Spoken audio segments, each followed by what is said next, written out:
नमस्कार, स्वागत है आपका। मेरा नाम है विपिन बेबाक। मेरे साथ मेरे सहयोगी सादाब रिजवी। धन्यवाद। भारत जोड़ो यात्रा के दौरान जिन दो छोटे बच्चों ने राहुल गांधी को अपनी गुल्लक भेंट की थी, उनके माता पिता का शव 13 दिसंबर को सीहोर जिले के आष्ठा में उनके घर पर फंदे से लटका मिला। इसी महीने की शुरुआत में मनोज परमार के आष्ठा और इंदौर के मकान पर प्रवर्तन निदेशालय ईडी ने छापेमारी की। इस मामले में कांग्रेस के बड़े नेताओं की प्रतिक्रिया सामने आई है। उन्होंने ईडी पर दंपति को प्रताड़ित करने का आरोप लगाया है। कमलनाथ ने अपने सोशल मीडिया हैंडल एक्स पर पोस्ट कर कहा कि सीहोर जिले के आष्ठा में मनोज परमार और उनकी पत्नी के आत्महत्या करने की खबर अत्यंत दुखद है। जिस तरह से परमार को ईडी की ओर से प्रताड़ित किया गया, इससे स्पष्ट है कि यह आत्महत्या नहीं, प्रताड़ना के कारण हुई हत्या है।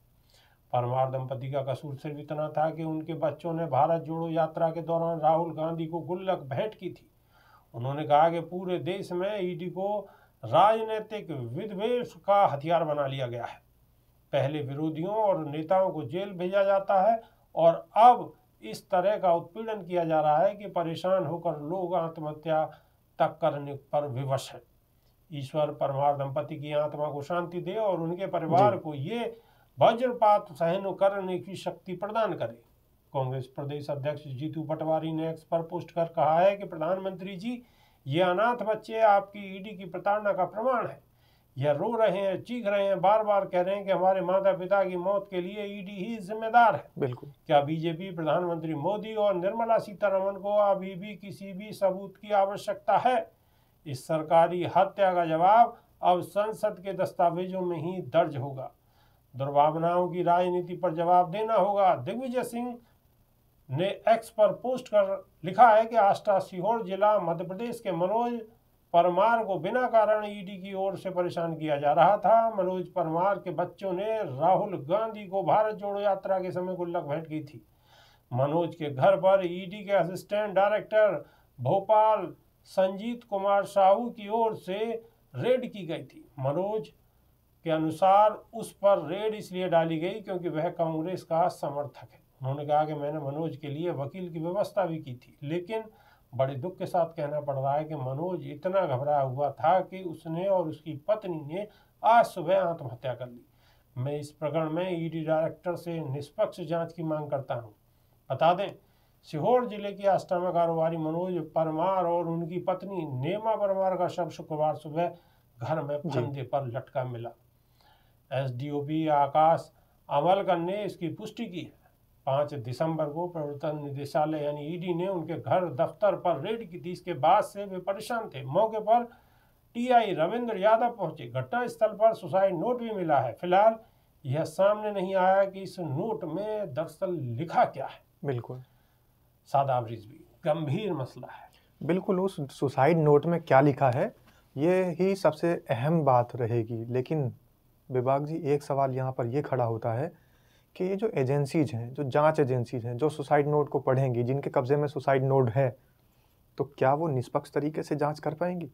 सवाल तो यही है। आज अगर उन दोनों की हत्या हुई है सिस्टम के जरिए और एक सिस्टम ने सरकारी मिशनरी बनकर, सरकारी मिशनरी ने पार्टी सेल बनकर अगर 2 लोगों की हत्या की है, तो सवाल यही उठता है कि आखिर वो जो सुसाइड नोट है, क्या वो जस का तस जनता के सामने आएगा या फिर उसे भी किसी पार्टी की सेल की आदेशानुसार बदल दिया जाएगा या फिर साक्ष्यों को छुपा लिया जाएगा? क्योंकि यहाँ पर अब वो कहानी नहीं बची है। जब देश आज़ाद हुआ था तो यहाँ पर गांधी की बात होती थी और गांधी अहिंसा परमो धर्म का नारा देते थे और उस अहिंसा से ही उन्होंने ये भी कहा था कि अगर तुम्हारे कोई एक गाल पर थप्पड़ मारे तो तुम दूसरा गाल आगे कर दो। लेकिन अब वक्त बदल चुका है, हालात बदल चुके हैं। अब सीधा सीधा ये हो रहा है कि अगर कोई विपक्ष पार्टी की मदद करता हुआ देखा जाए या सुना जाए या फिर उसको विपक्ष पार्टी को कहीं ना कहीं उसका समर्थन करते हुए देख लिया जाए, तो सीधे सीधे जितनी भी सरकारी एजेंसीज हैं, सरकारी सिस्टम है, उसके पीछे लगा दिया जाएगा और उसकी जो भी कहानी को बना करके एक नई चीज़ को पेश कर दिया जाएगा। और वो चीज़ क्या होगी? वो ये होगी कि इनके यहाँ अवैध संपत्ति पाई गई, इनके यहाँ आय से अधिक संपत्ति पाई गई। तो ये सारा काम करने के लिए जो हमारी देश की जांच एजेंसीज हैं, जिनको निष्पक्ष तरीके से काम करना चाहिए, वो सरकार के साथ संलिप्त होकर, पार्टियों के साथ, राजनीतिक पार्टियों के साथ संलिप्त होकर काम कर रही है और मनमाने तरीके से जिसको चाहती है उसके ऊपर रेड डाल देती है। और उसी का कारण है कि आज फिर भारतीय जनता पार्टी या फिर और राजनीतिक पार्टियों के इशारे पर चलने वाली एजेंसीज सरकारी मिशनरी की जगह राजनीतिक मिशनरी बन गई और 2 लोगों की हत्या कर कर उनकी जान को लील लिया। बिल्कुल बिल्कुल। आखिर उनका दोष क्या था? सिर्फ दोष यही था कि भारत जोड़ो यात्रा के दौरान उनके बच्चों ने राहुल गांधी को अपनी गुल्लक भेंट की थी और ईडी अधिकारियों को ये इतना नागवारा गुजरा कि स्थिति यहाँ तक पहुँच गई। बेबाक जी, ईडी को, सीबीआई को या फिर सरकारी जितनी भी एजेंसीज हैं, उनको विजय माल्या क्यों नहीं नजर आते हैं? उनको नीरव मोदी क्यों नहीं नजर आते हैं? उनको मेहुल चौकसी क्यों नहीं नजर आते हैं? उनको गौतम अडानी क्यों नहीं नजर आते हैं? उनको अनिल अंबानी क्यों नहीं नजर आते हैं? सिर्फ इसलिए क्योंकि वो सरकार से कहीं ना कहीं कनेक्ट हैं और जिसका कनेक्शन सरकार से होता है वो बिल्कुल दूध के धुले होते हैं और जिसका कनेक्शन जरा सा भी विपक्ष से होता है तो उनके घर ऐसी ईडी की छापेमारी, सीबीआई की छापेमारी होती है जैसे कि वो इस देश का नागरिक ना होकर किसी और, कहीं और किसी गोले से, किसी और ग्रह से आया हो और यहाँ वो कोई बड़ा धमाका करने की साजिश रच रहा हो। इस तरीके से उसके साथ बिहेव किया जाता है। बिल्कुल बिल्कुल बिल्कुल। ये घटना दिल को झंझोड़ देने वाली है और गंभीर घटना है, विपक्ष मुखर है।